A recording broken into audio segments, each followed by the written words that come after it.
रसूल आज़म सल्लल्लाहु अलैहि वसल्लम का एक इरशाद सुनाऊं। हजरत अबू हुरैरा रदियल्लाहु ताला अन्हु से रिवायत है, हुजूर सल्लल्लाहु अलैहि वसल्लम के दरबार में एक सहाबी हाजिर हुए और उन्होंने सवाल किया, या रसूल अल्लाह सल्लल्लाहु अलैहि वसल्लम, कौन सा सदका अफजल है? गौर से सुनिएगा, इसलिए कि सदका बुरी मौत को टाल देता है। और हुजूर सल्लल्लाहु अलैहि वसल्लम इरशाद फरमाते हैं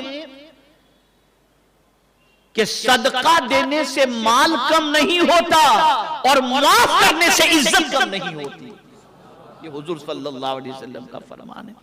तो साहबी ने अर्ज किया, कौन सा सदका ज्यादा सवाब का बाइस है?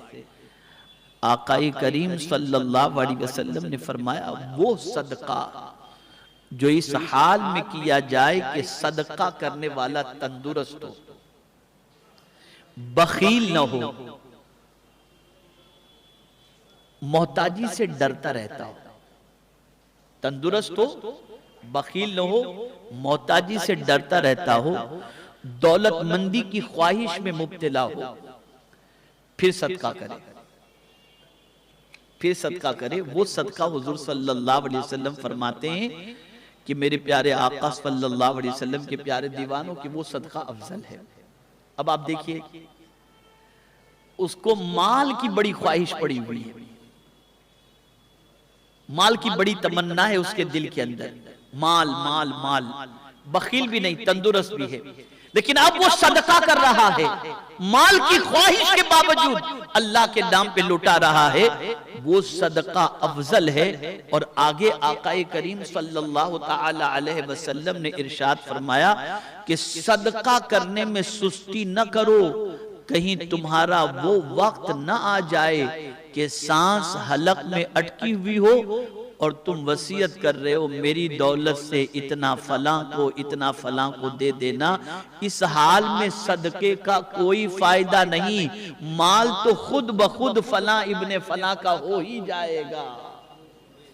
यानी आपके पास दौलत है और हलक के अंदर सांस अटकी हुई है, तो अब आप कहेंगे यार मेरे नाम पर इतना सदका कर दो, मेरे नाम पे इतना सदका कर दो, तो अब तो आप मरने वाले ही हो। आप सदका इस वक्त कर रहे हो इसलिए कि अब तो माल दूसरों का हो ही जाएगा, आपका तो कुछ नहीं। इससे पहले कि आपके हलक में सांस अटक जाए, अल्लाह के नाम पर सदका कर दिया करो। और यहां ये भी मैं बता दूं, कभी कभी ऐसा होता है कि गरीब सदका करने वाला अमीर से आगे निकल जाता है। इसको मिसाल के जरिए समझाऊं, कोई गरीब है, उसके पास 2 रुपये हैं, और कोई अमीर है, उसके पास 2000 रुपये हैं। तवज्जो से सुने, गरीब के पास 2 रुपये हैं, अमीर के पास 2000 रुपये हैं। अब गरीब ने 2 में से 1 रुपया अल्लाह के नाम पे दे दिया और अमीर ने 2000 में से 200 रुपया गरीब के अल्लाह के नाम पर दिया। आप बोलेंगे उसने 1 रुपया दिया, इसने 200 रुपया। नहीं, आप ये देखो कि उसके पास जो 100% था उसमें से 50% दे दिया उसने। 100% में से 50% दे दिया, तो 200 वाले के मुकाबले में वो 1 वाला आगे निकल गया। और अक्सर ऐसा होता है, और यही वजह है कि मालदार से गरीब जन्नत में पहले चला जाएगा। और कितना पहले? 500 साल पहले, 500 साल पहले। अब मैं यहां आपको समझाता हूं। रसूल आजम सल्लल्लाहु अलैहि वसल्लम ने अल्लाह के नाम पे तलब फरमाया, साहबाई के नाम से। फारूक आजम के पास जितना माल था उसका आधा लेकर के आए, और उन्होंने दिल में सोचा कि आज अबू बकर से आगे निकल जाऊंगा, कि इसलिए कि अबू बकर के पास तो इतना माल है ही नहीं, और मैं आधा ला करके भी अबू बकर से आगे निकल जाऊंगा। सिद्दीक अकबर के पास इतना माल नहीं था, जो थोड़ा बहुत था वो लाकर उन्होंने हुजूर के सामने रख दिया। सरकार ने पूछा, अबू बकर घर वालों के लिए क्या छोड़ कर आए? अर्ज करते हैं, आका अल्लाह और उसके रसूल को छोड़ करके आया हूं। फारूक आजम से पूछा तो उन्होंने अर्ज किया, सरकार आधा छोड़कर आया हूं, आधा लेकर के आया हूं।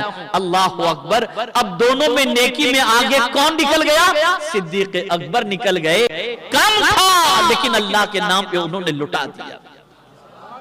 लुटा दिया। तो नेकी में जल्दी करो, सदका दिया करो।